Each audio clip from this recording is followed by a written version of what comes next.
அல்லேலூயா. ஆண்டவரும் அருமை இரட்சகருமாகிய இயேசு கிறிஸ்துவின் நாமத்தினாலே உங்கள் யாவரையும் நான் அன்போடு வாழ்த்துகிறேன். இந்த கெத்செமனே ஜெப ஊழியத்தில் இந்த 119வது உபவாச கூடுகையிலே இந்த வாய்ப்பை எனக்கு கொடுத்த இந்த ஊழியத்தின் ஸ்தாபகர்கள் நான் நன்றியை தெரிவித்துக் கொள்ளுகிறேன். ஒரே ஒரு வார்த்தையை வாசித்து இந்த நாள் தியானத்துக்கு நாம் கடந்து போகிறோம். கொலோசியர் 2வது அதிகாரம் 15வது வசனத்தை நாம் வாசிக்க கேட்கலாம். கொலோசியர் 2வது அதிகாரம் 15வது வசனத்தை நாம் வாசிக்க கேட்கலாம்.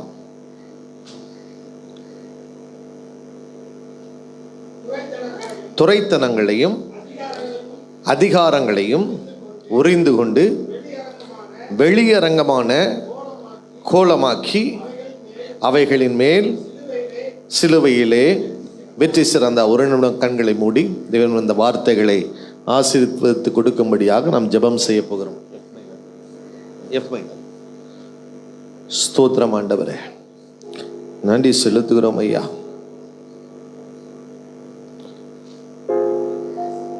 நீரின்றி வாழ்வேது இறைவா, உன் நினைவின்றி மகிழ்வேது தேவா. நீரின்றி வாழ்வேது இறைவா, உன் நினைவின்றி மகிழ்வேது தேவா. உலகத்தில் 1,000,000 வார்த்தைகள் ஆனாலும் 1,000,000 வார்த்தைகள் நான் கேட்ட போதும் உன் வார்த்தையில் உண்டு அற்புதமே. உம் வார்த்தையில் உண்டு அற்புதமே. நீரின்றி வாழ்வேது இறைவா, உன் நினைவின்றி மகிழ்வேது தேவா. நீரின்றி வாழ்வேது இறைவா, நினைவின்றி மகிழ்வேது தேவா. கல்லுக்குள் தேரையை வைத்தவனி, அதற்குள்ளோ ஜீவனை தந்தவனி.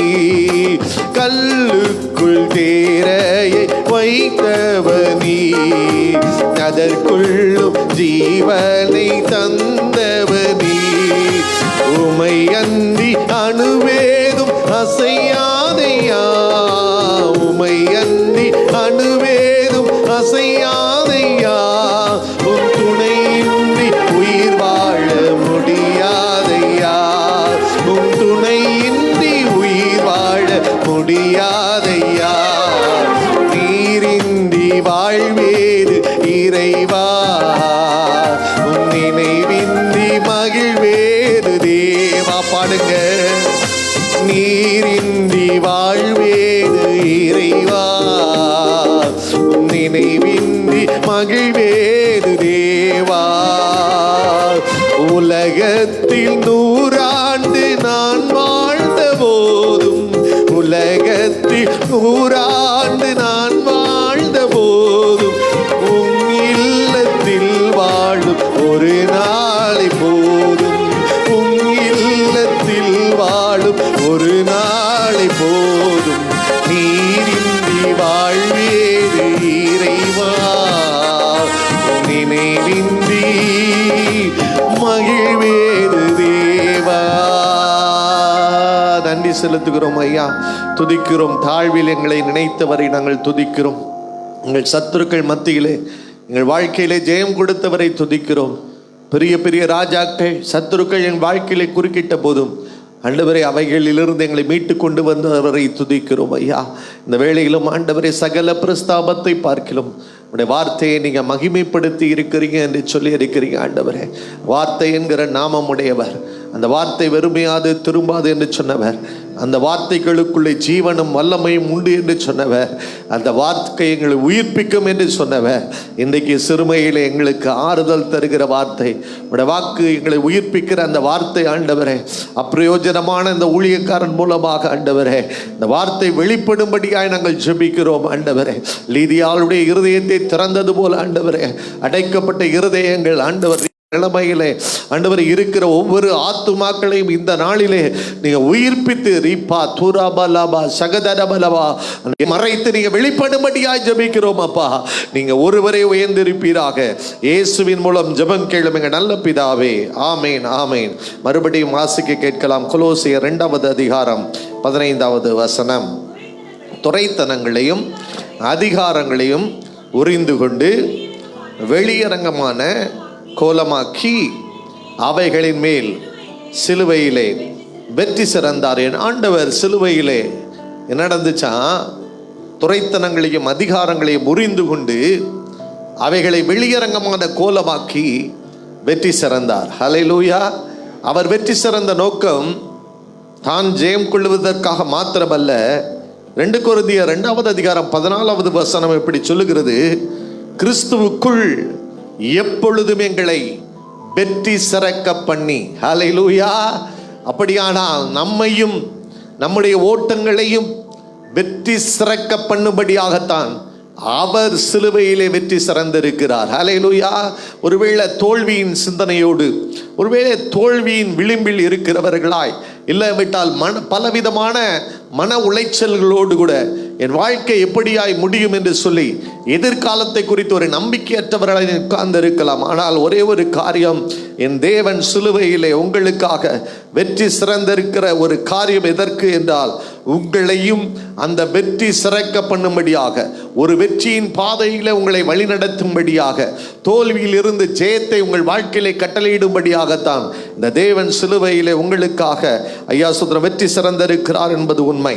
அப்படிப்பட்ட அந்த சிலுவையிலே ஐயா சுதரம் ஓடின அந்த ஓட்டத்தை குறித்து தான், அவர் நடந்த வழிகளை குறித்து தான், அப்படிப்பட்ட சில சத்தியங்களை குறித்து தான் உங்களோடு கூட அவர் எப்படி சிலுவையிலே வெற்றி சிறந்தார், நாம் கைக்குள்ள வேண்டிய சத்தியம் என்ன என்பதை குறித்து தான் உங்களோடு கூட எனக்கு கொடுக்கப்பட்ட அந்த தருணத்திலே ஒரு சில மணித்துளிகளை உங்களுக்காக செலவழிக்க விரும்புகிறேன். வாசிக்க கேட்போம். பிலிப்பியர் 2வது அதிகாரம் 6வது வசனம். பிலிப்பியர் 2வது அதிகாரம் 6வது வசனம்.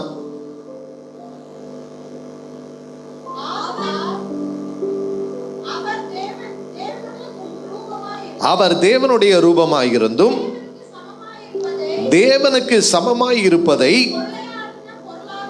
கொள்ளையாடின பொருளாக எண்ணாமல் தம்மை தாமே பெருமையாக்கி அடிமையின் ரூபம் எடுத்து மனுஷ சாயலானார். மனுஷ ரூபமாய் காணப்பட்டு மரண பரியந்தம், சிலுவையின் மரண பரியந்தமும் கீழ்ப்படிந்தவராகி தம்மை தாமே தாழ்த்தினார். அவர் வெற்றி சிறந்தார் என்கிற ஒரு காரியத்திற்கு அவர் செய்த காரியம் என்ன? ஐயா சுதரன், அவர் ஒரு அடிமையை போல ஒரு ரூபம் எடுத்து தம்மை தாமே வெறுமையாக்கி தேவனுக்கு சமமான ஒரு கொள்ளையாடின பொருளாய் தன்னை எண்ணாதபடி ஐயா மரண பரியந்தம் தேவனுக்கு கீழ்ப்படிந்தவராகி, எதுவரைக்கும் கீழ்ப்படிந்தாராம்? சிலுவையின் மரண பரியந்தம் தன்னை தாழ்த்தின ஒரு ஓட்டம் அவருக்கு ஒரு வெற்றியை தேடி கொடுத்தது. ஹல்லேலூயா. அடிமைனா என்ன? எதை சொன்னாலும் செய்யணும். ஹல்லேலூயா. கீழ்ப்படிதெல்லாம் என்னன்னா, மரண பரியந்தம் எது வரைக்கும் கீழ்ப்படிந்தாராம்?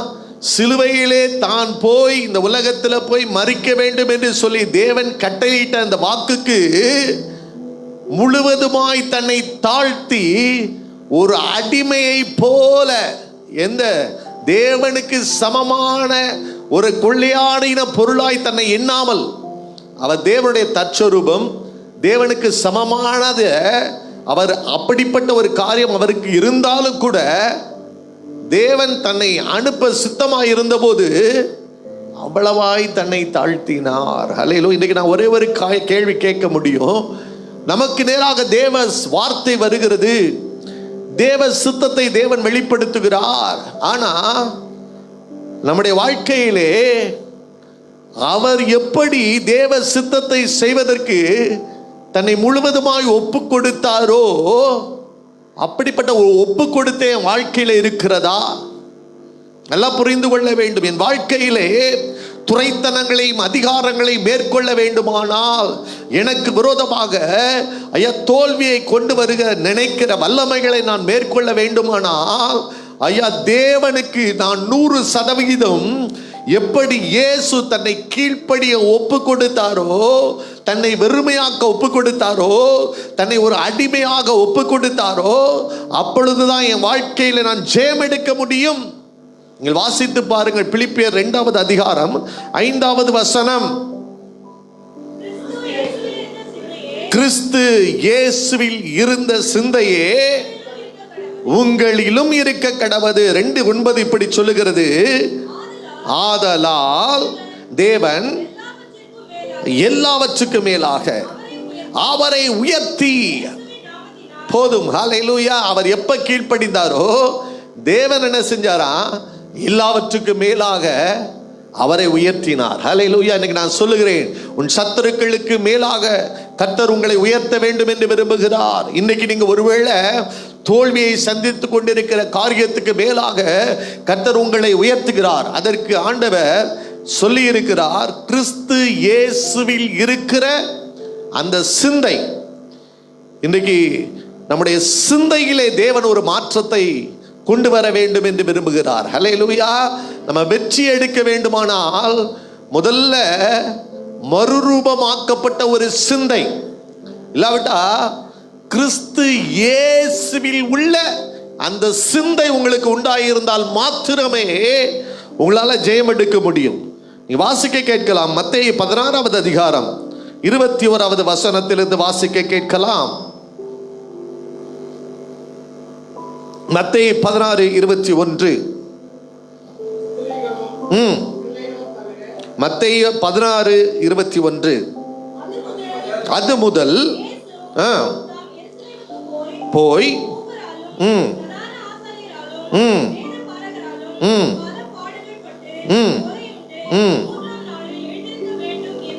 என்பதை சொல்ல தொடங்கினார்.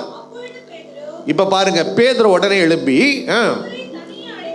கொண்டு போய், ஆண்டவரே பாருங்க, இது உமக்கு நேரிடக்கூடாது, கடிந்து கொள்ள தொடங்கினான். ஹல்லேலூயா. ஆண்டவர் சொல்றாரு, தேவன் என் வாழ்க்கையில் வைத்திருக்கிற காரியம் என்ன? நான் எருசலேமுக்கு போகவும் பாடுபடவும் வேண்டும் என்று தேவன் எனக்கு முன்குறித்து வைத்திருக்கிறார். அது தேவனுடைய திட்டம் என்று சொல்லி அவர்களுக்கு சொல்ல தொடங்கினார். அடுத்த நிமிஷமே பேதுரு எழும்பி என்ன சொல்றான்னா, இது உமக்கு நேரிடக்கூடாது. ஒருவேளை இந்த வார்த்தைகள் எல்லாம் கேட்கிறதுக்கு அக்கறை உள்ளவன் போலதான் அது காண்பிக்கும். ஹல்லேலூயா. ஆனா ஆண்டவர் அடுத்த நிமிஷமே பேதுருவை பார்த்து என்ன சொல்றார் பாருங்க, வாசிக்கலாம்.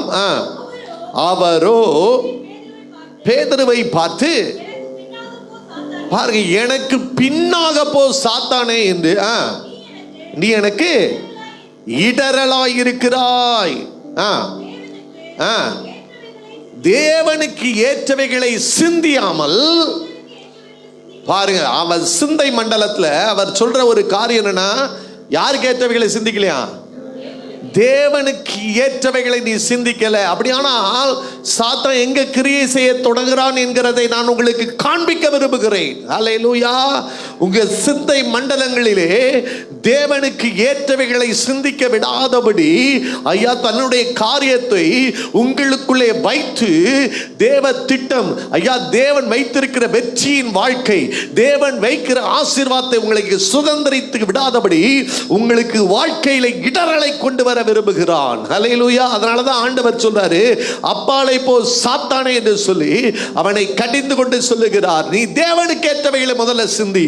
நீ உன் வாழ்க்கையிலே ஐயா நீ வெற்றி பெற வேண்டுமானால் ஐயா தேவனுக்கு ஏற்ற சிந்தை உனக்குள்ளே காணப்பட வேண்டும். அதனாலதான் பவுல் சொல்றாரு 12வது அதிகாரம், ரோமர் 12வது அதிகாரம் 2வது வசனம் சொல்றாரு, ஐயா தேவனுடைய நன்மை பிரியம் ஐயா சித்தம் இன்னதென்று பகுத்தறியத்தக்கதாக உங்கள் மனம் புதிதாகுதலினாலே மறுரூபமாகுங்கள். ஹல்லேலூயா. நீ வெற்றி பெற வேண்டுமானால் ஐயா உன் மனம் முதல்ல புதிதாக வேண்டும். ஹல்லேலூயா. பிசாசின் சிந்தனைகளை வச்சுக்கொண்டு பிசாசு நம்ம சிந்தனைகளை ஆளுகை செய்ய வைத்துக்கொண்டு ஐயா தேவனுடைய ஆசீர்வாதங்களை நம்ம பெற்றுக்கொள்ள முடியாது. நீங்கள் வாசிக்கலாம் 2 கொரிந்தியர் 10வது அதிகாரம் 3வது வசனத்திலிருந்து வாசிக்க கேட்கலாம். 2 கொரிந்தியர் 10வது அதிகாரம் 3வது வசனம். நாங்கள் இருந்தாலும் மாம்சத்தின்படி அல்ல, எங்கள் போராயுதங்கள் மாம்சத்துக்கு ஏற்றவைகளாக இராமல் அரண்களை நிர்மூலமாக்குறதற்கு தேவ பலமுள்ளவைகளாக இருக்கிறது. அவைகளால் நாங்கள் தர்க்கங்களையும் தேவனை அறிகிற அறிவுக்கு விரோதமாக எழும்புகிற மேட்டிமைகளையும் நிர்மூலமாக்கி எந்த எண்ணத்தையும் கீழ்ப்படிய சிறைப்படுத்துகிறவர்களாக இருக்கிறோம். பவுல் இங்கே சொல்லுகிறார், ஐயா எங்களுடைய போராயுதங்கள் மாம்சத்துக்குரியவைகளை அறாமல் அரண்களை, சில அரண்களை போல சில சிந்தனைகளை உங்க வாழ்க்கையில உங்க மனதில் பிசாசு போட்டு வைத்து இருக்கிறான். ஐயா சொல்ற எங்களுடைய போராயுதங்கள் மாம்சத்துக்குரியவைகள் அல்லாமல் அந்த அரண்களை நிர்மூலமாக்குகிறதற்கு தேவ பலனுள்ளவைகளாக இருக்கிறது. ஏன் தேவ சமூகத்தில் நீங்க வந்து உட்கார வேண்டும்? ஏன் இந்த கூட்டத்தை ஐயா தேவன் கூட்டி நடத்தி கொண்டிருக்கிறார்? ஏன் இந்த கெத்செமனே ஜெப ஊழியத்தின் மூலமாக இந்த வார்த்தை பிரசங்கிக்கப்படுகிறது? ஐயா உன் மனதில் இருக்கிற சில அரண்களை போல பிசாசு ஸ்தாபித்த சில காரியங்களை நிர்மூலமாக்கும்படியாக இந்த வார்த்தையாகிய ஆயுதத்தை தேவன் இங்கிருந்து புறப்பட பண்ணி இருக்கிறார். ஹல்லேலூயா. இந்த வார்த்தை என்ன செய்யும் தெரியுமா? ஐயா சொல்ற உன் மனதை மறுரூபப்படுத்தும். ஹல்லேலூயா. அதுக்காக தான் தேவ வார்த்தை பிரசங்கிக்கப்படுகிறது. தேவனை அறிகிற அறிவுக்கு விரோதமாக எழும்புகிற எந்த எண்ணத்தையும் நாங்கள் நிர்மூலமாக்கி அந்த எண்ணங்களை சிறைப்படுத்துகிறவர்களாய் நாங்கள் காணப்படுகிறோம். ஹல்லேலூயா. அப்படியானால் தன்னுடைய திட்டத்தை, தன்னுடைய எண்ணத்தை, தன்னுடைய இருதயத்தின் நினைவுகளை உங்க வாழ்க்கையில புகுத்தி சத்துரு விதைத்த எல்லா கலைகளையும் தேவன் பிடுங்கி போடத்தான் இன்றைக்கு உங்க வாழ்க்கையிலே தேவன் கிரியை செய்ய போகிறார். ஹல்லேலூயா. ஒருவேளை இதுவரைக்கும் ஒருவேளை பிசாசின் தந்திரங்களோடு நீங்கள் போராடி கொண்டிருக்கலாம். ஆனால் தேவனுடைய எண்ணங்களை கத்த இன்றைக்கு உங்களுக்குள்ளே பகிர்ந்து கொள்ள கத்த விரும்புகிறார். ஒரே ஒரு மனிதனுடைய வாழ்க்கையிலிருந்து ஐயா சொல்றாம், அதை குறித்து உங்களோடு கூட நான் தெளிவாய் நான் இன்றைக்கு பேச விரும்புகிறேன். என்னோடு கூட சேர்ந்து திருப்பிக் கொள்ளுங்கள். ஆதியாகமம் 19வது அதிகாரம் 7வது வசனத்தை, 19வது அதிகாரம் 7வது வசனத்தை நாம் வாசிக்க கேட்கலாம். லோத்து என்கிற ஒரு மனிதனுடைய வாழ்க்கையிலிருந்து ஐயா அவனுக்குள்ளே விதைக்கப்பட்ட அந்த காரியத்தில் இருந்து ஐயா உங்களோடு கூட நான் பகிர்ந்து கொள்ள விரும்புகிறேன். ஆதியாகமம் 19வது அதிகாரம் 7வது வசனம். 19:17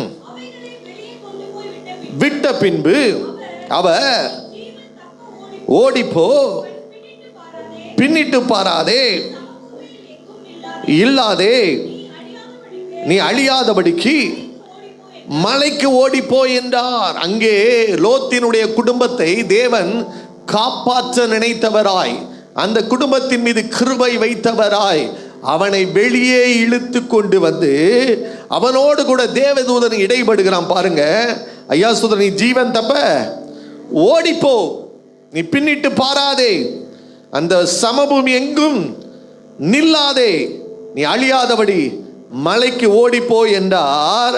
ஆனா அங்க நடந்த காரியத்தை உங்களோடு கூட விளக்க விரும்புகிறேன். ஆதியாகமம் 19:26 மனைவியோ பின்னிட்டு பார்த்து உப்பு தூணானால். முதல் காரியம் நான் உங்களோடு பகிர்ந்து கொள்ள விரும்புகிறேன். பின்னிட்டு பார்க்கிற சிந்தை. ஆண்டவர் சொல்றாரு, அப்பா மலைக்கு ஓடி போகிற ஒரு ஆசீர்வாதத்தை உனக்கு நான் வைத்திருக்கிறேன். ஆனா என்ன செய்யக்கூடாதுன்னு பின்னிட்டு பார்க்காத. அல்லேலூயா. ஆனா அங்க எழுதப்பட்டிருக்கிறது, அவன் மனைவியோ பின்னிட்டு பார்த்து உப்பு தூணானால். நான் திரும்பவுமாய் சொல்லுகிறேன், உப்பாக விளங்க வேண்டியவன், உலகத்துக்கு வெளிச்சகமாக இருக்க வேண்டியவர்கள், நறுமணமாக வாசனை வீச வேண்டிய ஒரு குடும்பம். ஆனா எப்படி இருக்குது? உப்பு தூணாய் மாறி போனது. ஹல்லேலூயா. சாரமற்ற உப்பாய் வெளியே கொட்டப்படுவதற்கும் மிதிக்கப்படுவதற்கும் ஏதுவான ஒரு பாத்திரமாய் இவள் மாறி போனாள். நாளைக்கு அந்த பிள்ளைகளுடைய வாழ்க்கையில கேட்டிருந்தா என்ன சொல்லியிருப்பாங்க? அதான்பா எங்க அம்மா. கர்த்தர் சொன்னாரு திரும்பி பார்க்காதன்னு, கேட்காம திரும்பி பார்த்து இன்னைக்கு உப்பு தூணாய் மாறி போனாள் என்று சொல்லி சாட்சி சொல்லத்தக்கதாக நான் திரும்பமாய் சொல்லுகிறேன், நீ சாட்சியாய் மாற வேண்டியவள். ஐயா சோதரன், நீ உலகத்துக்கு உப்பாக மாற வேண்டியவள். இன்னைக்கு பின்னிட்டு திரும்பி திரும்பி பார்த்து ஐயா சோதரன், இன்னைக்கு ஒருவேளை இன்னைக்கு உப்பு தூணாய் மாறிவிடாதபடி கர்த்தருடைய வார்த்தை இன்னைக்கு உங்களுக்கும் எனக்கும் நேராக வருகிறது. உன்னை நான் அந்த உலகத்துக்கு உப்பாய் வைத்திருக்கிறேன், உலகத்துக்கு வெளிச்சமாய் வைத்திருக்கிறேன். ஐயா சோதரன், தேவனுடைய வார்த்தைக்கு விரோதமாக கீழ்ப்படியாதபடி, நீ பின்னிட்டு பார்க்காதபடி, தேவன் அழைத்த இடத்துக்கு, தேவன் அழைத்த நோக்கத்துக்கு நேராக ஐயா சோதரம் நீ திருப்பப்படுவாயே. ஆனால் கர்த்தர் உன் மகிமையாக மாற்ற வேண்டும் என்று விரும்புகிறார். நான் யோசித்து பார்க்கிறேன், ஏன் திரும்பி பார்த்து இருக்கணும்? அவன் நினைச்சிருப்பா, இது வரைக்கும் இப்படி உலகம் அழிஞ்சது உண்டா? இவர் பாட்டுக்கு முன்னாடி கிளம்பி போயிட்டாரு ஹஸ்பண்ட். இது வரைக்கும் இப்படி அக்கினி கந்தமும் வந்து இந்த உலகத்தை அழிச்சது உண்டா? கிடையாது. சொன்னதெல்லாம் நம்பிட்டு போறாரு அப்படின்னு சொல்லி லோத்தை பார்த்து நினைச்சிட்டு அப்படி நடக்குதான்னு சொல்லி சந்தேகப்பட்டு தான் நான் நினைக்கிறேன் அவள் திரும்பி ஒரு காரியம் அவள் திரும்பி பார்த்திருக்க வேண்டும். அல்லேலூயா. அன்னைக்கு சொல்லுகிறேன், கர்த்தர் உன்னோடு கூட இடைபடுகிற வார்த்தைக்கு ஐயா விசுவாசத்தோடு கீழ்ப்படிய ஒப்பு கொடு. அல்லேலூயா. இன்னைக்கு அநேக வேளைகளில் தான் போகும் இடம் இன்னதென்று அறியாத பொழுது ஐயா ஆபிரகாம் விசுவாசத்தினாலே கீழ்ப்படிந்து கடந்து போனான் என்று வேதம் சொல்லுகிறது. ஒருவேளை நமக்கு தெரியாம இருக்கலாம், நமக்கு புரிந்து கொள்ளாமல் இருக்கலாம். கர்த்தருடைய வார்த்தை நமக்கு விரோதமாக நமக்கு நேராக புறப்பட்டு வருகிற பொழுது ஐயா சொல்ற கீழ்ப்படிதலோடு விசுவாசத்தோடு நீ ஏற்றுக்கொண்டு நீ புறப்பட்டு போவாய். ஆனால் ஐயா நீ உன் ஜனத்துக்கு ஆசீர்வாதமாய் மாறி போவாய். உன் ஜனத்துக்கு ஹாலையில மத்தியிலே நீ தேவனுடைய அதிசயமாய் விளங்க பண்ண அவர் ஆயத்தமாய் இருக்கிறார். ஒரு காரியம் என்ன? ஒருவேளை அவிசுவாசத்தோடு இருந்திருக்கலாம். இன்னொரு காரியம் வேதம் சொல்லுகிறது, 2 பேதுரு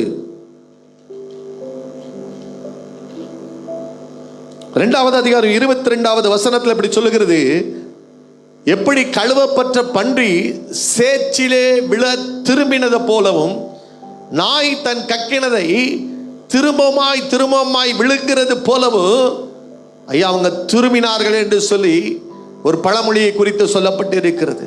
அப்படியானால் என்ன, பழைய வாழ்க்கையை இன்னைக்கு நாம திரும்பி பார்க்கிறோம். இன்னைக்கு அநேக வேளைகளில் கர்த்தர் உங்களை அழிவின் குழியிலிருந்து, அழிவின் பள்ளத்தாக்கிலிருந்து வெளியே கொண்டு வருகிறார். ஆனால் நம்முடைய வாழ்க்கையில நம்ம என்ன நினைக்கிறோம்னா, அந்த பழைய வாழ்க்கையை திரும்பி பார்த்து கொண்டு இருக்கிறோம். இன்னைக்கு ஆண்டவர் சொல்லுகிறார், லோத்தின் மனைவி எப்படி ஐயா பின்னிட்டு திரும்பி பார்த்து உப்புத்தூணானால், உப்புத்தூண் என்பதற்கு என்ன அடையாளம்? வளர்ச்சி இல்லாத உன் ஆவிக்குரிய வாழ்க்கையில வளர்ச்சி இல்லை, உன் குடும்ப வாழ்க்கையில ஒரு முன்னேற்றம் இல்லை, ஒரு ஆசீர்வாதம் இல்லை, ஒரு உப்புத்தூணை போல் அப்படியே நின்று கொண்டு இருக்கிறாய். ஹல்லேலூயா. எந்த ஒரு மாற்றமும் இல்லாத ஒரு நிலைமையில நின்று கொண்டு இருக்கிறாய். ஏன் ஐயா? நாய் தன் கக்கினதை திரும்ப தின்ன உண்ணுகிறது போல மறுபடியுமாய் ஐயா உன் பாவ வாழ்க்கைக்குள்ளே கர்த்தர் உன்னை வெளியே கொண்டு வந்த அந்த வாழ்க்கைக்கு நேராக நீ திரும்பிக் கொண்டிருக்கிறாய். ஹல்லேலூயா. கர்த்தர் என்ன சொல்றாரா? வெளியே கொண்டு வந்து விட்ட பின்பு நீ மலைக்கு ஓடிப்போ என்று சொல்லி ஆண்டவர் சொல்லுகிறார். இன்னைக்கு ஐயா சோதரன் நீங்க வாசிக்க கேட்கலாம். என்னோடு கூட சேர்ந்த நீதிமொழிகள் 14வது அதிகாரம் 22வது வசனத்தை வாசிக்கலாம். நீதிமொழிகள் 14:22. தீமையை யோசிக்கிறவர்கள் தவறுகிறார்கள் அல்லவா, நன்மை யோசிக்கிறவர்களுக்கு கிருபையும் சத்தியம் உண்டு.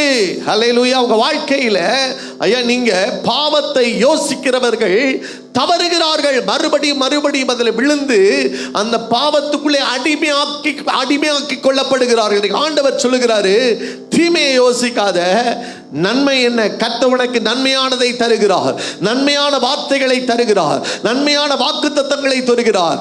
நன்மையை யோசிக்கிறவர்கள் என்ன இருக்குதா? கிருபையும் சத்தியமும் உண்டு. ஹல்லேலூயா. ஆகவே பழைய வாழ்க்கைய, பழைய பாவத்தை நினைக்கிறத விட்டுருக்கேன். நான் சொன்னேன் ஐயா, முதல் காரியமாக ஐயா ஸ்தோத்திரம், ஐயா விட்டு வந்த அந்த காரியத்தில் தேவனுடைய வார்த்தை விசுவாசிக்காத வாழ்க்கை நமக்கு வேண்டாம். ரெண்டாவது காரியம், பாவ வாழ்க்கை நினைக்கிற காரியம் வேண்டாம்.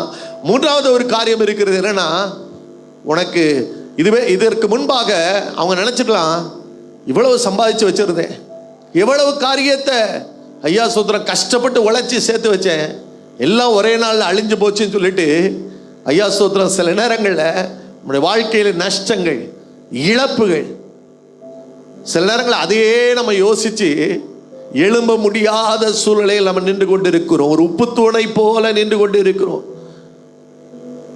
ஒரு சின்ன இன்டர்வியூவை பார்த்தேன். அதில் ஒரு மகள் சாட்சி சொன்னாங்க, என் 35வது வயதில் என் கணவனை நான் இழந்து போனேன். அந்த கொரோனா டைமில் 1000 கேள்விகள் எனக்குள்ள இருந்தது. ஏன் என் தேவன் இந்த பாதையை எனக்கு அனுபவிக்க வேண்டும்? ஏன் எனக்கு இந்த பாதையை அனுபவிக்க வேண்டும்? எல்லாரும் சொல்ற வார்த்தை என்னை புண்படுத்தினது. உனக்கா இப்படிப்பட்ட ஒரு சூழ்நிலைகள்?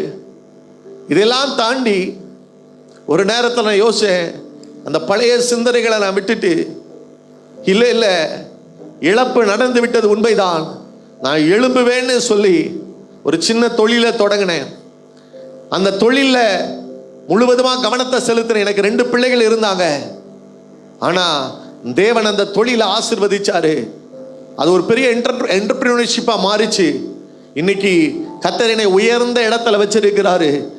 நான் மாத்திரம் என் பழைய அந்த தோல்வியின் அந்த காரியத்தையே நினைச்சிருந்தேனா, ஏன் எனக்கு இது நேரிட்டது, ஏன் என் வாழ்க்கையில் இந்த அழிவு வந்துச்சுன்னு சொல்லிட்டு அதற்குள்ளாகவே நான் என்னை வச்சிருந்தேனா, இன்னைக்கு இந்த முன்னேற்றத்தை பார்த்திருக்க முடியாது. என்னை கர்த்தர் இன்றைக்கு ஆசீர்வாதமாய் வைத்திருக்கிறார். முந்தினவைகளை நினைக்க வேண்டாம், பூர்வமானவைகளை சிந்திக்க வேண்டாம். இதோ நான் புதிய காரியத்தை செய்கிறேன், அது இப்பொழுதே தோன்றும் என்று சொல்லி ஆண்டவர் சொல்லி இருக்கிறார்.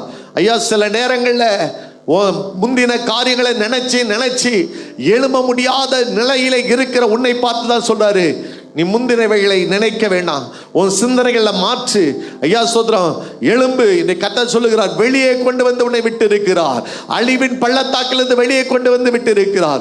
ஒருவேளை நஷ்டங்கள் இருக்கலாம், கஷ்டங்கள் இருக்கலாம், நீ இழந்து போனவைகள் இருக்கலாம்.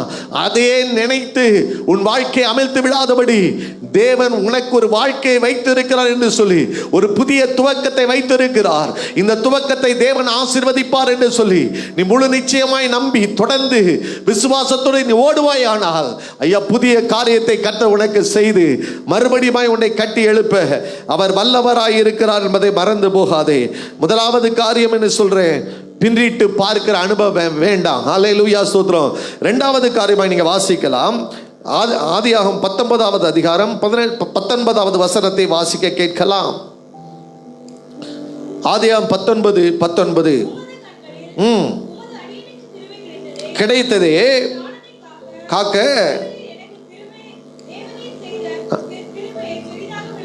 விளங்க பண்ணினேர். 18வது வசனம். அப்படி அல்ல ஆண்டவரே,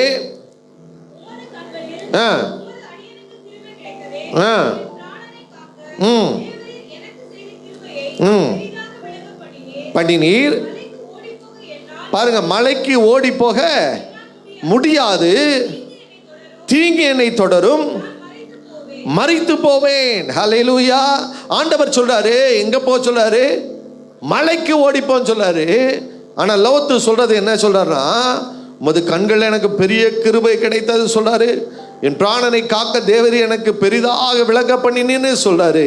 ஐயா கிருபை. நம்ம சில நேரங்களில் சில சாட்சி சொல்லுவாங்க, தேவரி மாத்திரம் கண்களில் கிருபை கிடைக்கலன்னா இந்த வாழ்க்கை எனக்கு கிடைச்சிருக்காது, இந்த ஜீவன் தப்பி இருக்காது, தேவன் நான் நிர்மூலமாக சுத்த கிருபைன்னு சொல்லிட்டு. ஆனா அடுத்த நிமிஷமே அவன் சொல்றான், மலைக்கு ஓடி போக என்னால முடியாது. ஹல்லேலூயா. இதுதான் இரண்டாவது காரியம் சொல்றேன், ஒரு தோல்வியின் சிந்தை. அவன் சொன்ன, நான் மரித்து போவேன். ஹல்லேலூயா. தேவன் சொல்றாரு மலைக்கு ஓடி போன்னு சொல்றாரு. இவன் என்ன சொல்றான்? நான் மரித்து போவேன். ஹல்லேலூயா. நீ மரித்து போனா எங்க சோதோம் குமார பட்டணத்திலே நீ மரித்து போயிருக்க வேண்டியவன். ஹல்லேலூயா. தேவன் உனக்கு கிருபை கொடுத்து ஐயா பெரிதாக அந்த கிருபையை விளங்க பண்ணி ஐயா இவன் ஆபிரகாமோடு சேர்ந்து தொடங்கின ஓட்டம் நல்லா இருந்துச்சு, தொடக்கம் நல்லா இருந்துச்சு. ஆனா இடையில பிரிந்து போய் ஐயா விலகி போன போதும் ஐயா அழிவுக்குரிய பட்டணத்தை தெரிந்து கொண்ட போதும், அக்கிரம மிகுதியான ஒரு பட்டணத்தை தெரிந்து கொள்ள போதும் ஐயா ஸ்தோத்திரம், அவர் கிருபையாய் அவனை கரத்தை பிடித்து தாமதித்த பொழுது கூட தேவதூதர்களை அனுப்பி கரத்தை பிடித்து வெளியே கொண்டு வந்து விட்டா. இப்ப போன்னு சொன்னா மரித்து போவேன். யார் சொன்னது நீ மரித்து போவாய் என்று சொல்லி? ஹல்லேலூயா. இன்றைக்கு ஐயா மரித்து போக வேண்டுமானால் எங்க மரித்து? சோதோம் குமார பட்டணத்திலே கர்த்தர் வைத்திருக்கலாம் அல்லவா? பேச்சுக்கு பேச்சு மரித்து போவேன், நான் மரித்து போவேன். ஹல்லேலூயா. மரித்து போக தேவன் அழைக்கவில்லை உன்னை. ஹல்லேலூயா. தாம் கொண்டு வந்து சேர்க்கிற ஸ்தலத்திலே சேர்க்கிற வரைக்கும் அவர் உன்னை விட்டு விலகுவதும் இல்லை, உன்னை கைவிடுவதும் இல்லை என்று ஆண்டவர் சொல்லி இருக்கிறார் அல்லவா? ஆண்டவர் எதிர்பார்க்கிறது எல்லாம் பாத்தீங்கன்னா ஒரு கீழ்ப்படிதல். ஆதியாம் 19:22 வாசி பாருங்க. ஆதியாம் 19:22. தீவிரமாய் அங்கே ஓடி தப்பித்துக்கொள், நீ அங்கே போய் சேர் மட்டும், நான் ஒன்றும் செய்யக்கூடாது. அழிவுக்குரிய பட்டணம் தான். ஆனால் ஆண்டவர் சொல்லாரு, நீ அங்கிருந்து வெளியே வர்ற மட்டும் ஐயா என்ன அந்த என்னை கொண்டு அந்த பட்டணத்தினால் நான் ஒன்றும் செய்ய முடியாது என்று சொல்லுகிறார். அந்த பட்டணத்தை அழிக்க முடியாது. என் தாசனாகிய லோத்தே, நீ அங்க இருக்கிற வரைக்கும் ஐயா என்னால அந்த பட்டணத்தை ஒன்றும் செய்ய முடியாது. நீ தீவிரமாய் ஓடி தப்பித்துக்கொள். எவ்வளவு பெரிய கிருபைங்க, எவ்வளவு ஒரு கிருபை. அல்லே, அவருடைய கிருபையினாலே இன்னைக்கு பிழைத்துக் கொண்டு இருக்கிறோம். ஆனால் இன்றைக்கு ஒரு வார்த்தைக்கு கீழ்ப்படியல. ஹல்லேலூயா. கிருபையினாலே உன்னை உளையான சேற்றிலிருந்து இழுத்து கொண்டு வந்திருக்கிறார். கிருபையினாலே இன்றைக்கு படுகொலியிலிருந்து உன்னை மீட்டுக் கொண்டு வந்திருக்கிறார். கிருபையினாலே விசுவாசத்தை கொண்டு ரட்சிக்கப்பட்டு இருக்கிறோம். ஆனா தேவன் மலைக்கு போ, மலைக்கு போ, மலைக்கு போ என்று சொல்லுகிறோம். ஆனா தேவனுக்கு நம்ம ஒரு கட்டளை கொடுக்கிறோம். அங்கெல்லாம் போக முடியாது ஆண்டவரே, வேண்டாம் நான் இங்க போறேன். ஹல்லேலூயா. ஏன் தெரியுமா? தேவனுடைய திட்டம் இந்த தேசத்தில் நிறைவேறவில்லை. ஏன் தெரியுமா? தேவனுடைய காரியம் இன்னும் முழுமை பெறவில்லை. இன்றைக்கு நீங்களும் நானும் ஏதோ ஒரு விதத்திலே ஐயா கீழ்ப்படியாமல் ஐயா அவருடைய வார்த்தையின் சத்தத்தை அசட்டைப்படுகிறது நிமித்தமே. அகஸ்டின் ஜெபக்குமாருடைய அந்த முதலாவது தொடக்க ஊழியங்கள்ல சாட்சியை நான் கேட்டு இருக்கிறேன். தேவன் அழைத்த பொழுது அவர் சொன்ன சாக்கு போக்கு என்ன தெரியுமா? எனக்கு 4 தங்கச்சி இருக்காங்க, நிறைவேற்றணும். ஆனா ஊழியம் செய்யற ஆண்டவரே, பல்லாவரம் மலையில போய் சின்ன பிள்ளைகளுக்கெல்லாம் நான் ஊழியம் செய்யற ஆண்டவரே. ஆண்டவர் சொன்னாரு, பீகாருக்கு எனக்கு அனுப்ப ஆள் இல்லை, வருவாயா வருவாயா? அந்த கண்கள் வழிகிற கண்ணீரை மாத்திரம் தான் அவரால் பார்க்க முடிஞ்சிச்சு. பல முறை நிராகரித்துக் கொண்டிருந்தார். ஹல்லேலூயா. இந்த லோத்தை போல ஆண்டவரே மலைக்கு ஓடி போக என்னால முடியாது, இந்த சமபூமியிலே நான் நிற்கிறேன் என்று சொல்லி சொன்ன நாட்கள் இருந்தது.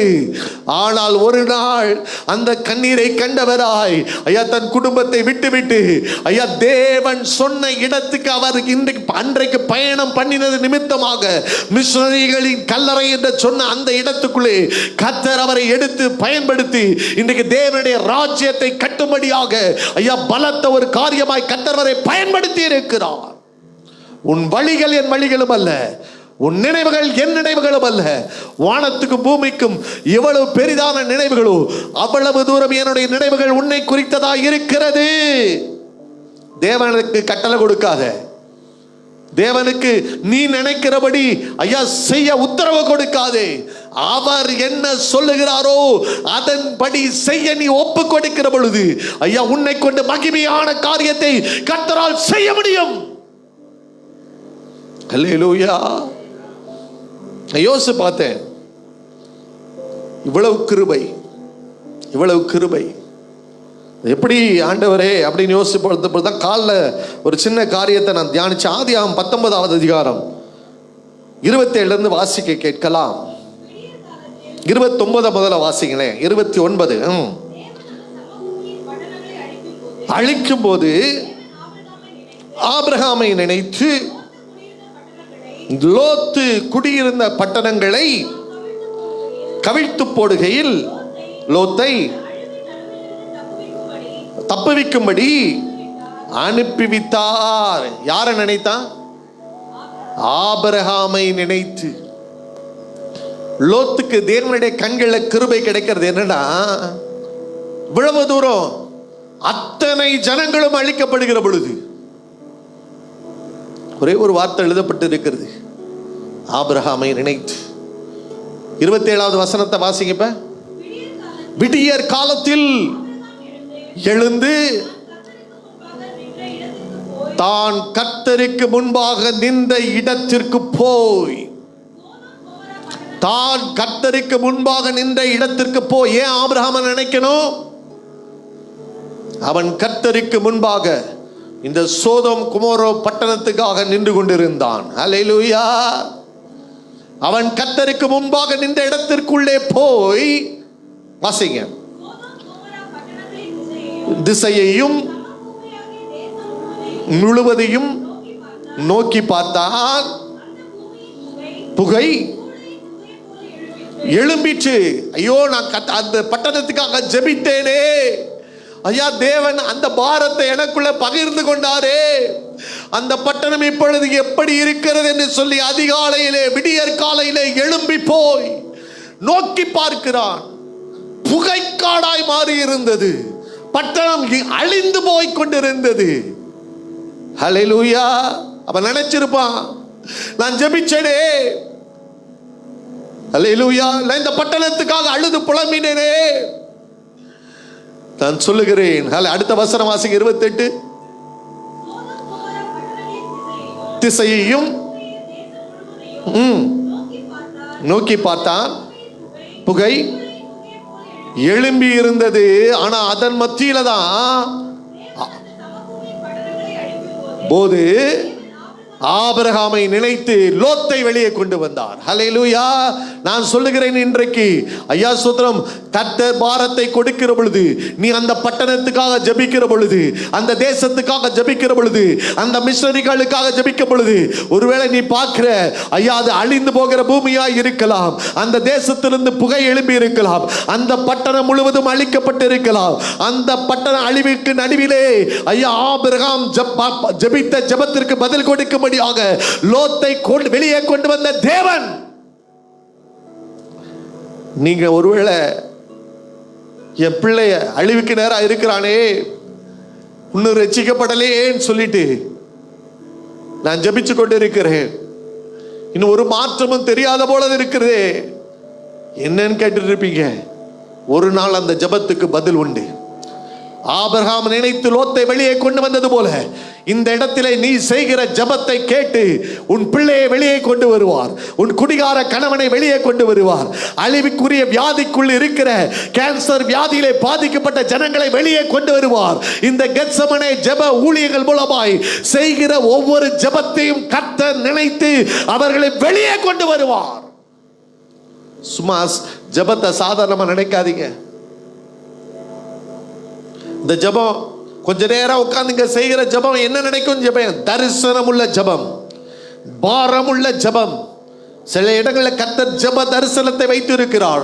அந்த தரிசனத்தோடு இணைந்து நீங்களும் ஜெபிக்கிற பொழுது உங்கள் ஜெபத்தை நினைத்து அழிவுக்குரிய பட்டணத்திலிருந்து, அழிவுக்குரிய ஜனங்களின் நடுவிலிருந்து உன் ஜனத்தை வெளியே பிரித்து கொடுத்து அவன் சொல்லுவான், தேவ கிருபை.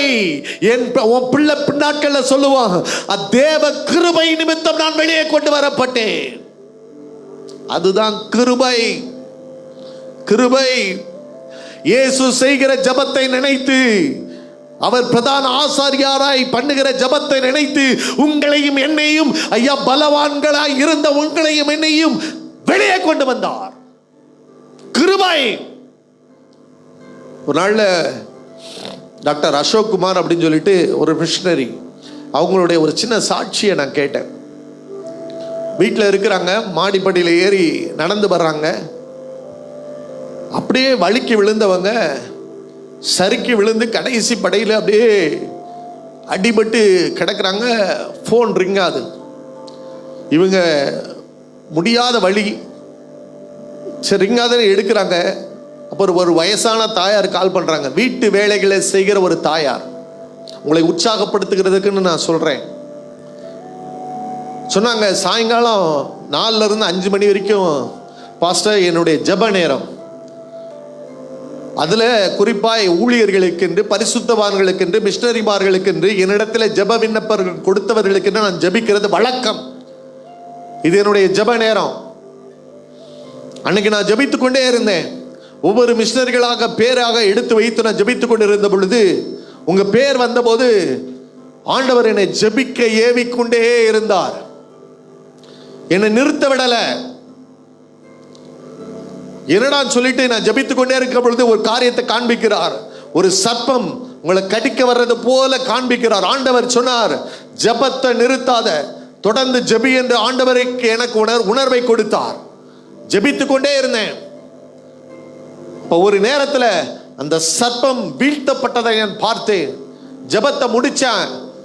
அடுத்த நிமிஷம் உங்களுக்கு கால் பண்றேன், பாஸ்டர் எப்படி இருக்கிறீங்க அப்படின்னு சொல்லிட்டு அவங்க கேட்ட பொழுது அவர் சொன்னாரு, நான் நல்லா இருக்கமான்னு சொல்லிட்டு வச்சுட்டேன். ஆனால் அவர் சொன்னாரு, எனக்கு ஒரு உணர்வு வந்தது, நான் விழுந்துட்டேன் உண்மைதான், ஆனால் என் எலும்புகளில் ஒரு பிரச்சனையும் இருக்காது என்று நான் விசுவாசித்தேன்.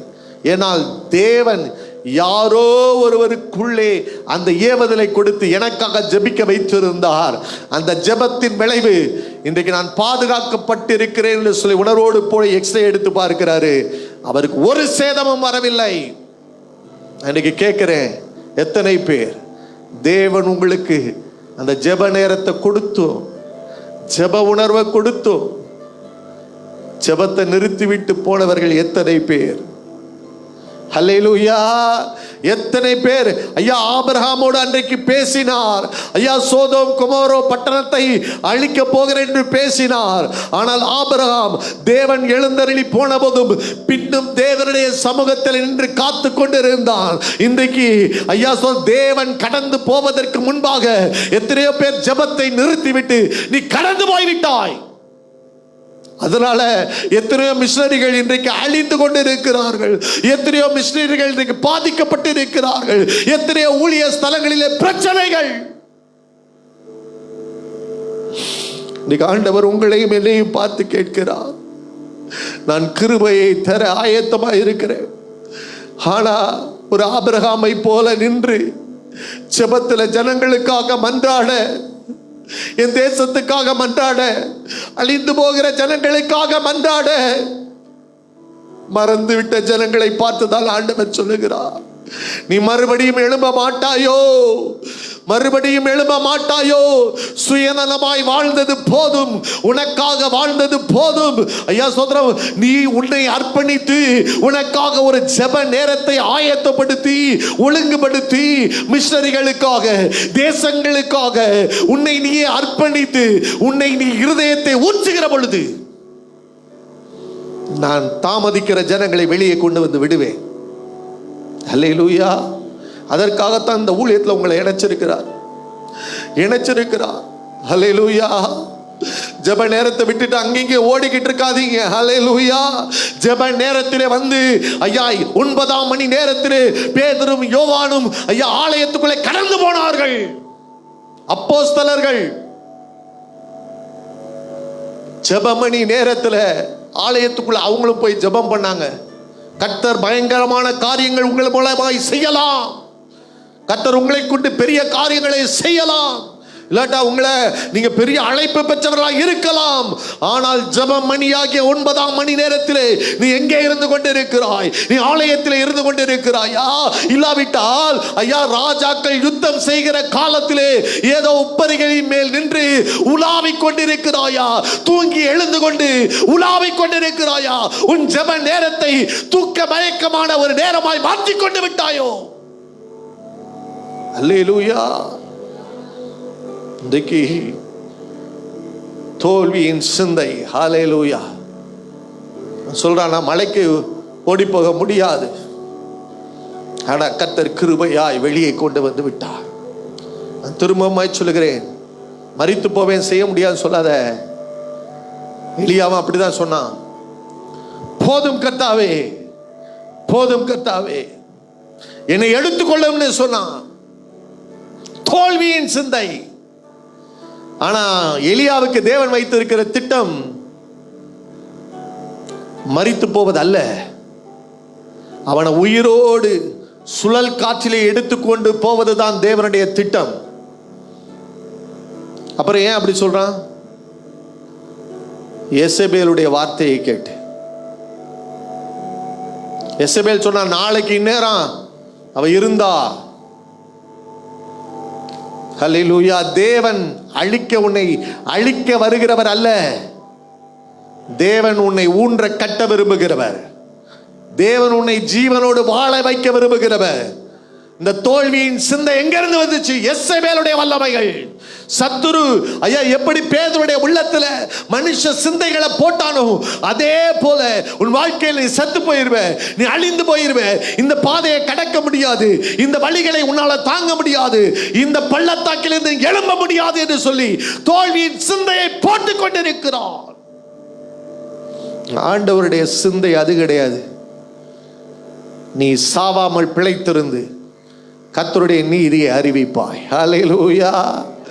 இந்த வியாதி மரணத்துக்கு ஏதுவான வியாதியாய் இராமல் தேவனுடைய மகிமை வெளிப்படுவதற்கு ஏதுவாய் இருக்கிறது என்பதை நீ விசுவாசித்தால் தேவனுடைய மகிமையை காண்பாய். ஒரு மனுஷனுடைய சங்கீத நீதிமொழிகள் 23:7 தொடக்கத்தில் வாசி பாருங்க. அவனுடைய இருதயத்தின் எண்ணம் எப்படி இருக்கிறதோ அப்படியே அவன் இருக்கிறான். Whatever a man thinks, so is he. நீ எதை நினைக்கிறியோ அப்படிதான் நீ இருப்ப. ஃபுல்லா என் சிந்தனை ஃபுல்லா நான் மரித்து போவேன், இந்த வியாதியிலிருந்து பழைக்க மாட்டேன், நான் செத்து போயிருவேன். ஆண்டவர் சொன்னாரு, எலியாவே நீ போக வேண்டிய தூரம் வெகு தூரம். ஹல்லேலூயா. தேவதூதனை அனுப்பி சொல்லுகிறார். ஹல்லேலூயா. தேவனுடைய வார்த்தைகள் எலியாவுக்கு நேராக புறப்பட்டு வருகிறது. பயந்து கொண்டு ஒளித்துக் கொண்டு சத்துருடைய வார்த்தைகளை கேட்டு ஐயா ஒளித்துக் கொண்டு எலியாவை பார்த்து சொல்லுகிறார், நீ போக வேண்டிய தூரம் வெகு தூரம். நீ போய் ஒன்று வேலை இருக்குதுப்பா, ஆசைகள் அபிஷேகம் பண்ணணும், எகுவ அபிஷேகம் பண்ணணும், இன்னும் ஐயா ஸ்தோத்திரம் எலிசாவை அபிஷேகம் பண்ணணும். உன்னை கொண்டுதான் பாகாலுடைய வல்லமைகளை தேசத்திலே நான் ஐயா ஆண்டவரே கிரியைகளை அழிக்கிற நாட்கள் இருக்கிறது. நீ சொன்னல வைராக்கியமா இருந்தேன்னு சொன்னல, நீ சொன்னல அவங்க கொன்று போட்டார்கள் சொன்னல, உன்னுடைய இருதயத்தின் வாஞ்சையை நிறைவேற்ற ஐயா சொல்ற நான் சொல்ல ஒவ்வொருடைய நான் சொன்ன உனக்கு என்னென்ன பாரம் இருக்கிறதோ அதை நிறைவேற்றும்படியாக உன்னை கொண்டுதான் அந்த பாரத்தை இந்த தேசத்திலே நிலைப்படுத்த ஐயா ஜனங்களை அபிஷேகித்து அந்த காரியத்தை நிறைவேற்ற தேவன் உண்மையுள்ளவர். ஹல்லேலூயா. எலியாவை கொண்டு சொன்ன வார்த்தையின்படி ஏகு பாகாலுடைய வல்லமைகளை அழித்து போட்டான். ஹல்லேலூயா. நம்ம என்னன்னா செத்து போவேன், மரித்து போவேன், போதும் கர்த்தாவே, இதெல்லாம் தேவன் கொடுக்கிற வார்த்தை கிடையாது. ஹல்லேலூயா. தேவன் இன்றைக்கு பேசுகிறார், நீ போக வேண்டிய வெகு தூரம், உன்னை கொண்டு நான் செய்கிற காரியம் பயங்கரமாக இருக்கும். ஹல்லேலூயா. நம்ம தேவனுடைய எதை நம்புகிறோம், எதை விசுவாசிக்கிறோம், அதன் அடிப்படையில் தான் ஐயா சொல்றது என் வாழ்க்கையின் வெற்றி இருக்கிறது. கிறிஸ்துவின் சிந்தை உடையவர்களாய் நீங்கள் இருக்கிற பொழுது, அதனால்தான் பவுல் சொல்றார், எங்களுக்கோ கிறிஸ்துவின் சிந்தை உண்டாயிருக்கிறது. உனக்குள்ள ஜென்ம சுவாபம் இருந்துச்சுன்னா அவன் ஏற்றுக்கொள்ளான், அது பைத்தியமாக தோன்றும், அவன் அறியவும் மாட்டான். அல்லேலூயா. ஆவியானவர், ஆவியானுடைய சிந்தை நமக்குள்ளே காணப்படுவதாக. மூன்றாவது காரியம், ஒரு காரியத்தை சொல்லி நான் முடிக்க விரும்புகிறேன். ஆதியாகமம் 19வது அதிகாரம்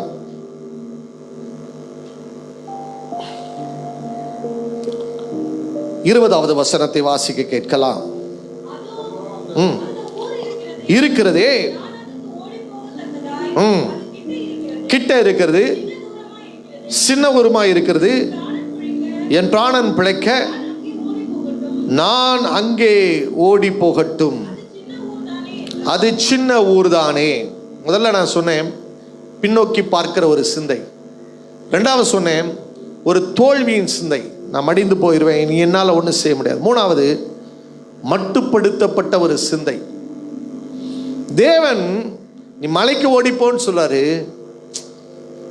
அது கிட்ட இருக்கிறது, அது சின்ன ஊர் தானே அப்படின்னு சொல்லி நம்மளை குறித்து ஒரு தாழ்வாய் நினைக்கிற ஒரு காரியம்தான் என் வாழ்க்கையில இருக்கிற தேவன் வைத்திருக்கிற வெற்றியை சுதந்திரிக்க முடியாதபடி என்னை தடை செய்கிறது. ஹல்லேலூயா.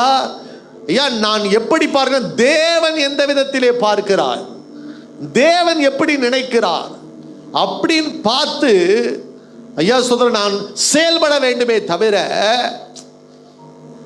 சின்ன ஒரு போதும். எனக்கு ஒரு சபை இருக்குதுன்னா தேவன் என்ன நினைக்கிறார், இத்தனை ஆத்துமாக்களை எனக்கு தாரும் என்று சொல்லி கேட்கிறது தப்பில்லை. அதனாலதான் ஜான் வெஸ்லி ஒரு தடவை சொல்றாரு, அவர் God is a big God, attempt for great things. ஹல்லேலூயா. நீ பெரிய காரியங்களை தேவனிடத்திலிருந்து கேள், நீ பெரிய காரியங்களை தேவனிடத்திலிருந்து எதிர்பார். ஹல்லேலூயா. கிதியோன் பாருங்க, அவனுக்குள்ள ஒரு பயங்கர வைராக்கியம். முற்பிதாக்களுக்கு செய்த அற்புதங்கள் எங்கே ஆண்டவரே, எங்களை ஏன் கைவிட்டு மீதியானிய கையில் ஒப்பு கொடுத்தீரு? பல கேள்விகளை கேட்டுட்டு இருந்தான். ஆண்டவர் சொன்னாரு, உன்னை கொண்டு அந்த மீதியானியர்களை முறியடிப்பேன், ஒரு மனுஷனை முறியடிக்கிறது போல முறியடிப்பேன், நீ போ, உன்னை அனுப்புகிறது நான் அல்லவான்னு சொன்னாரு. அடுத்த நிமிஷமே என் குடும்பம் சிறியது, என் குடும்பத்தில் எல்லா இடத்துலையும் நான் எளியவன், என்னால் எப்படி செய்ய முடியும்? ஆண்டவர் சொன்னாரு, பராக்கிரமசாலி. இவன் பார்க்கிற விதம் வேற, நீ உங்களை பார்க்கிற விதம் வேறே, கர்த்தர் உன்னை பார்க்கிற விதம் வேறே. அல்லேலூயா. ஆண்டவர் சொல்ல பராக்கிரமசாலியே, கர்த்தர் உனக்குள்ளே வைத்திருக்கிற திறமைகள் வேற. நம்ம என்ன நினைக்கிறோம், நான் எளியவன், என்னாலே நீ ஒன்றை செய்ய முடியாது, நடக்க முடியாது. ஆனால் நடந்தது என்ன? அவனை கொண்டு அந்த மீதியானியர்களை கர்த்தர் முறியடிக்கவில்லையா? அல்லேலூயா. உன்னை கொண்டு கர்த்தர் பெரிய பராக்கிரமான காரியங்களை செய்யும்படியாக உன்னை தேவனுடைய ராஜ்யத்துக்கு என்று கர்த்தர் தெரிந்தெடுத்திருக்கிறார்.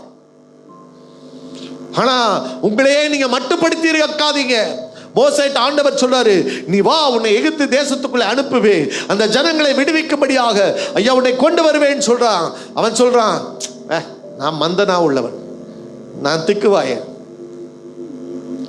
வேற யாரையாவது அனுப்புங்க ஆண்டவரே, வேற யாரையாவது அனுப்புங்க ஆண்டவரே. இந்த ஜனங்களே கேட்க மாட்டேங்கிறாங்க. பார்வோன் எப்படி கேட்பான்? நான் விருத்த சேதனம் இல்லாத உதடுகள் உள்ளவன். இன்றைக்கு ஐயா உன்னே நீ மட்டப்படுத்தி, பிசாசுடைய காரியம் என்ன தெரியுமா ஐயா, உன்னே மட்டப்படுத்தி, உன்னே நீ காயப்படுத்தி, நீ எல்லாம் வளர மாட்ட, இந்த அளவுக்கு முன்னேற மாட்ட, உன் குடும்பம் இப்படிப்பட்ட குடும்பம், உன் பேக்ரவுண்ட் இப்படிப்பட்ட பேக்ரவுண்டு, ஐயா உனக்கு உதவி செய்கிறவர்கள் ஒருவருமே கிடையாது, நீ எழும்ப முடியாது என்று சொல்லி இன்றைக்கு பலவிதமான வார்த்தைகளை உனக்குள்ளே ஐயா யோசிக்க வைத்து, சிந்திக்க வைத்து, ஐயா தேவன் வைத்திருக்கிற திட்டங்களுக்குள்ளே உன்னை வழி நடத்தக்கூடாதபடி இன்றைக்கு ஐயா எனக்கு நானே ஐயா சொல்ற ஒரு தோல்வி உள்ளவனாய் என்னை மாற்றி விடுகிறது. ஆனால் தேவன் உன்னை பார்த்து சொல்லுங்க, பராக்கிரமசாலி. அல்லேலூயா. உன்னை கொண்டுதான் எகிப்திலிருந்து இத்தனை ஜனங்களை முறியடிப்பேன். ஒண்ணு நம்மளை மட்டுப்படுத்துகிற காரியம், இன்னொன்னு பாத்தீங்கன்னா யாரோ சொன்ன வார்த்தைகளை மட்டுப்படுத்தி விடுகிறது. சவுல் என்ன சொல்றான் தாவீதை பார்த்து, நீ சிறு பையன், அவன் யுத்த வீரன், உன்னாலலாம் செய்ய முடியாது. ஹல்லேலூயா. அவன் அண்ணன்மார் என்ன சொன்னாங்க? உன் இருதயத்தின் அகங்காரையா, கொஞ்சம் ஆடுகளை விட்டு நீ ஏன் வந்த? சில காரியங்கள் எல்லாம் உன்னை மன அழுத்தத்துக்குள்ள ஆக்குறது. ஆனா தேவன் எப்படி பார்க்கிறார் தெரியுமா? சமஸ்த இஸ்ரவேல் ஜனங்களுக்கும் உன்னை ராஜாவாய் பார்க்கிறார். இப்ப நீ யார் சொல்றதை கேட்கணும்? தேவன் எப்படி என்னை பார்க்கிறார்? தேவனுடைய காரியம் என்ன? அதனாலதான் தாவீதால தைரியமாய் சொல்ல முடிஞ்சு, கரடி வந்தது, சிங்கம் வந்தது, இவைகளை ஜெயித்து இந்த விருத்த சேதனம் இல்லாத பெலிஸ்தரும் அவைகளில் ஒருவனை போல இருப்பானாக என்று சொல்ல முடிந்தது. சிந்தையை மாற்று, உன்னை நீ மட்டுப்படுத்திக் கொள்ளாதே. கோலியாத் என்ன சொல்றான்? உன்னை இன்னைக்கு ஆகாயத்து பறவைகிட்ட போடுவோம்ப்பா. இவன் என்ன சொன்னான்? ஈட்டியோடும் பட்டயத்தோடும் வருகிறாய். நானோ இஸ்ரவேலின் தேவனுடைய என்னை அழைத்த தேவன், என்னை அபிஷேகித்த தேவன், எனக்கு வாக்கு பண்ணின தேவன். ரீபா தூராபாலா ஷக்கா தூராபா, என்னை கொண்டு போய் நிறுத்த வேண்டிய இடத்திலே நிறுத்துவார். ஐயா சோதரன், இப்படிப்பட்ட வார்த்தைகள் ஐயா சோதரன் என்னை பாதிக்காது. அந்த நம்பிக்கையோடு கூட பின்தொடருங்க. அதுல ஒரு வெற்றி இருக்கிறது. ஹல்லேலூயா. கண்களை மூடி நாம் ஜெபிக்க போறோம். அப்படி எழும்பி நின்று கொஞ்ச நேரம் ஸ்தோத்திரம். ஹல்லேலூயா. ஒரு 3 நிமிஷத்துக்குள்ள நான் முடிச்சிடறேன். ஹல்லேலூயா. நீர் என்னோடு இருக்கும்போது என்னாலும் வெற்றி வெற்றியே. நீர் என்னோடு இருக்கும்போது என்னாலும் வெற்றி வெற்றியே. தோல்வி எனக்கில்லையே, நான் தோற்று போவதில்லையே. தோல்வி எனக்கில்லையே, நான் தோற்று போவதில்லையே. அல்லேலூயா, அல்லேலூயா, அல்லேலூயா, அல்லேலூயா, அல்லேலூயா, அல்லேலூயா, அல்லேலூயா, அல்லேலூயா. நீர் என்னோடு இருக்கும்போது என்னாலும் வெற்றி வெற்றியே. நீர் என்னோடு இருக்கும்போது என்னாலும் வெற்றி வெற்றியே. மலைகளை தாண்டிடுவே, கடும் பள்ளங்களை கடந்திடுவே. மலைகளை காண்டிடுவே, கடும் பள்ளங்களை கடந்திடுவே. சதிகளை முறியடிப்பே, சாத்தானை ஜெயித்திடுவே. பாடுங்க பாடுங்க. ஆமே. சதிகள் ஆமே, சாத்தானை ஜெயித்திடுவே. அல்லேலூயா, அல்லேலூயா, அல்லேலூயா, ஓ அல்லேலூயா. பாடுவோம் கரங்களை தட்டி. அல்லேலூயா, அல்லேலூயா, அல்லேலூயா, ஓ அல்லேலூயா. சொல்லுங்க.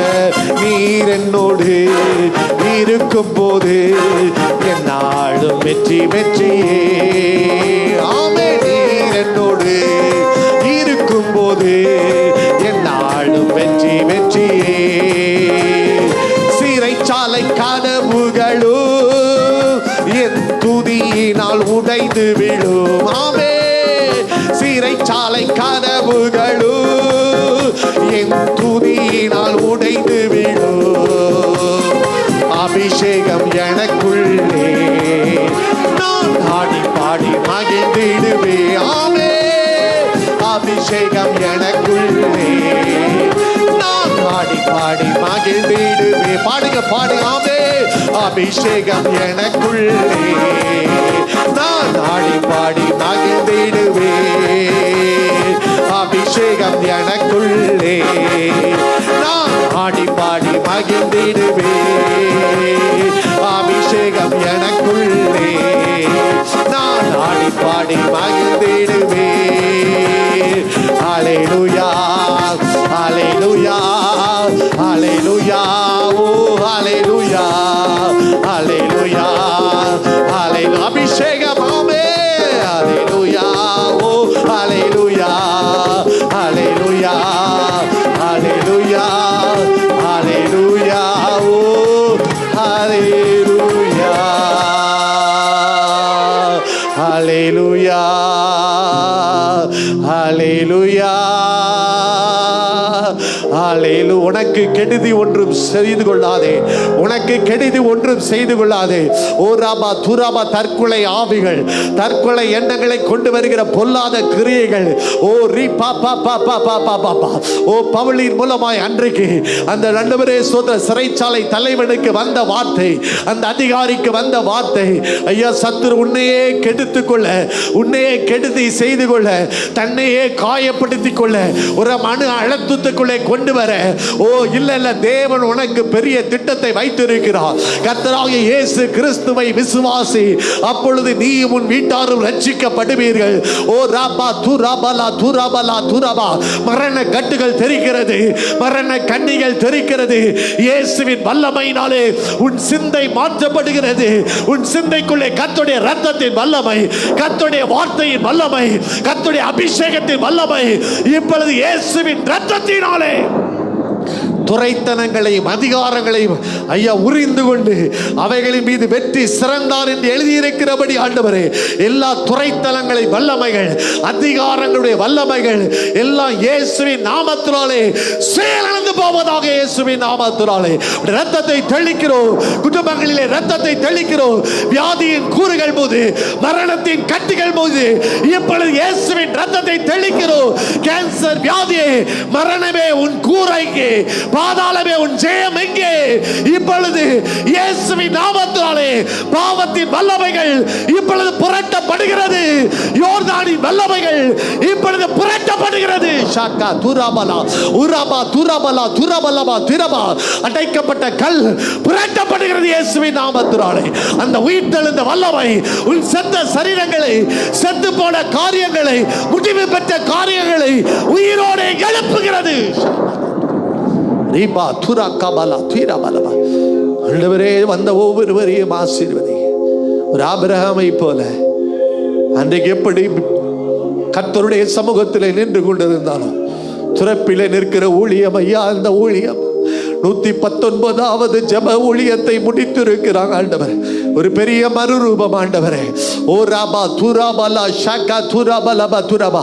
அநேகர் வந்து இந்த இடத்திலே ஜெபிக்கும்படியாக ஆண்டவரே ஐயா ஸ்தோத்திரம். ஹல்லேலூயா. அநேக அந்த பாரம் உள்ளவர்களை இணைப்பீராக ஆண்டவரே. ஊரையும் ஆரோனையும் இணைத்தது போல ஆண்டவரே, இந்த ஊழியத்துக்கு தேவையானவர்களை, மோசைக்கு தேவையானவர்களை ஆண்டவரே ஓ ராபா துராபா இந்த இடத்துக்குள்ளே இழுத்து கொண்டு வருவீராக. எங்கே நான் உயர்த்தப்படுகிறேனோ அநேகரை நான் இழுத்துக் கொள்ளுவேன் என்று சொன்னீங்க ஆண்டவரே. இப்பொழுது இயேசுவின் நாமத்தினாலே, இயேசுவின் நாமத்தினாலே ஆண்டவரே எல்லா தடைகள் உடைவதாக, வெண்கல கதவுகள் உடைக்கப்படுவதாக, இருப்பு தாழ்வாக முறிவதாக இயேசுவின் நாமத்தினாலே. ரிப்பாத்தா ரக்கா ஷக்கா துரபலபா திரபலபா. பிரயாசத்துக்கு பலன் உண்டு, பிரயாசத்துக்கு பலன் உண்டு. ஆபிரகாம் ஜபத்தை நினைப்பார், முற்பிதாக்களின் ஜபத்தை நினைப்பார். தொடர்ந்து பொறுப்படுத்திக் கொள்ளுங்க, வழி நடத்துங்க. இயேசுவின் மூலம் ஜபங்களும் நல்ல பிதாவே, ஆமென்.